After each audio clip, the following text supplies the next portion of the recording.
নিয়ামতপুরে doctor B.R.. আম্বেদকরের মূর্তি স্থাপনের আগে জয় ভীম আর্মির দুই সংগঠনের শিলান্যাস। গত 2 দিন আগে আসানসোলের কুলটির নিয়ামতপুর ইস্কো মোড়ে একটি ফাঁকা জায়গাতে বার্নপুর শেল আইএসপি বা ইস্কো কর্তৃপক্ষের তরফে ডাক্তার বি.আর. আম্বেদকরের মূর্তি স্থাপন করার পরিকল্পনা নেয়, কিন্তু দেখা যায় উক্ত জায়গাতে তৃণমূল ও বিজেপির মধ্যে ব্যাপক উত্তেজনা, হাতাহাতি, ধস্তাধস্তি লেগে যায়। যেই জায়গায় তাদের নেতৃত্বে মূর্তি স্থাপন করা হবে, এই নিয়ে চলে ব্যাপক উত্তেজনা। পরে পুলিশে পরিস্থিতি সামাল দেয়। এই ঘটনাকে কেন্দ্র করে গতকাল বিজেপি ও তৃণমূলের তরফে সাংবাদিক সম্মেলন করে পরিষ্কার জানিয়ে দেয় দুই দল ডাক্তার বি.আর. আম্বেদকরের মূর্তি স্থাপন তারা শামিল হবে না। এরপর আজ সকাল 11টায় কুলটি এলাকার SC/ST সমাজ বা ভীম আর্মি সংগঠনের তরফে উক্ত জায়গায় নারিকেল ফাটিয়ে ভূমি পূজন বা এই কাজের শিলান্যাস করা হলো। এরপর প্রায় 1 ঘন্টার পর আরেক দল SC/ST সমাজের ভীম আর্মি উক্ত জায়গায় এসে আরেকবার ভিত্তি স্থাপন বা ভূমি পূজন করলেন। একের পর এক দুই ভীম সংগঠনের এই কর্মসূচির ফলে আজ সকাল থেকে ঘটনাস্থলে কুলটি থানার বিশাল পুলিশ বাহিনী উপস্থিত ছিল। সমাজের পক্ষ থেকে কিছুক্ষণ পর আবার কিছু লোক আসবে, তারা নীল ঝন্ডার তলায় আসবে এবং তারাও মূর্তির শিলান্যাস করবে। আমাদের এটা কুলটির বিধানসভা অঞ্চল, কুলটি মানুষ সব আমরা একতা আছি। প্রত্যেককে আমরা গ্রাম অঞ্চল থেকে আমাদের প্রত্যেকে কুলটি ব্লকে এসছে। বাইরে থেকে যদি কেউ রাজনীতি যেই ঝান্ডা নিয়ে আসুক না, এই কুলটির মানুষকে বরদাস্ত করবে না। তাহলে কোথাও না কোথাও ভাগ করা হচ্ছে আপনাদের। ভাগ সেও যদি কারো উস্কানিমূলক ভাবে উনি আসছেন, তার জবাব কিন্তু আমরা দেব। এটা আমরা হতে দেব না। কুলটি আমরা একতা আছি, বাইরের লোক আমরা কোনো মতেই কুলটিকে রাজনীতি করতে দেব না।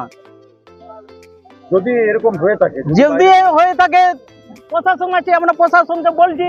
আর দ্বিতীয়বার যেমন এখানে আমরা ওপেনিং হলো, কোনো দল যেমন আর না আসে, আমরা অনেক সময় দিয়েছি।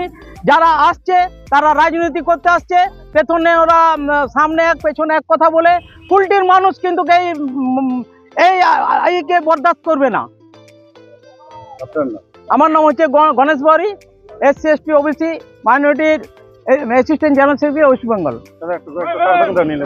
দেখুন, কিছুক্ষণ আগে যারা এসেছিল তারা আমাদেরই লোক এবং আমাদের সাথেই সংগঠন ওরা করে। এবং যেহেতু আমি রানিগঞ্জ থেকে আসতে একটু দেরি হয়েছে বলে এখানে আমাদের মিছিলটা দেরিতে ঢুকলো বলেই আমরা এখন উদ্বোধনটা করবো আর কি। অবশ্যই এটা রাষ্ট্রের একটা স্বাভাবিক নিয়ম।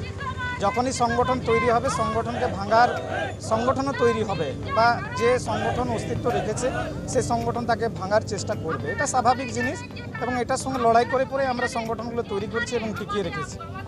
আপনারা কোনো রাজনৈতিক দলের আদর্শ নিয়ে এসেছেন? না, আমি যতটুকু খবর পেলাম যে কিছুদিন আগে কিছু দুষ্কৃতী এসে পড়ে এখানে বাবা সাহেব আম্বেদকরের যে ছবি ছিল সেটাকে লাথি মারা হয়েছে।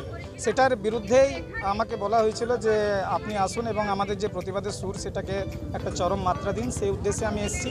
আমাদের কাছে এটা কোনোদিনই কাম্য না যে আম্বেদকর সাহেব যিনি সংবিধান রচনা করেছেন তাকে নিয়ে ছিনিমিনি করা বা তার ফটো বা মূর্তিকে সেভাবে অপমান বা লাঞ্ছিত করা, এটা আমরা কোনোদিনই মেনে নেব না।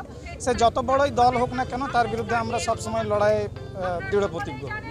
যেভাবে ST/SC সমাজকে ভাগ করে দেওয়ার চেষ্টা চলছে, যা আজকে দেখা গেল এখানে, আগামী দিন আপনারা কি একবার কোনো? অবশ্যই 2026-এ যে ভোট আসছে সে ভোট কিন্তু আমাদের মাথায়ও আছে এবং আমরাও বুঝি যে আমরা যদি একত্রিত এক জায়গায় থাকি তাহলে কিন্তু আমাদের যে সরকার নির্মাণের যে শক্তি, সে শক্তি বৃদ্ধি পাবে।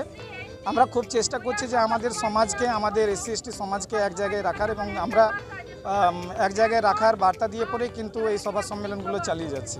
আগামী দিনে SC/ST বার্তা এক জায়গায় বিভাজন দেখা গেল ST/SC সমাজে, কি মনে করছেন কোনো রাজনৈতিক দলের উদ্দেশ্য আছে? আমি আবারও বললাম যে যারা এখানে মিটিং মিছিল করলো কিছুক্ষণ আগে, তাদের সঙ্গে খুব ভালো সম্পর্ক আমাদের, এবং এই মিটিংয়ের পরই আমরাও বসে পড়ে এই জিনিসটা ঠিকঠাক করার চেষ্টা করব।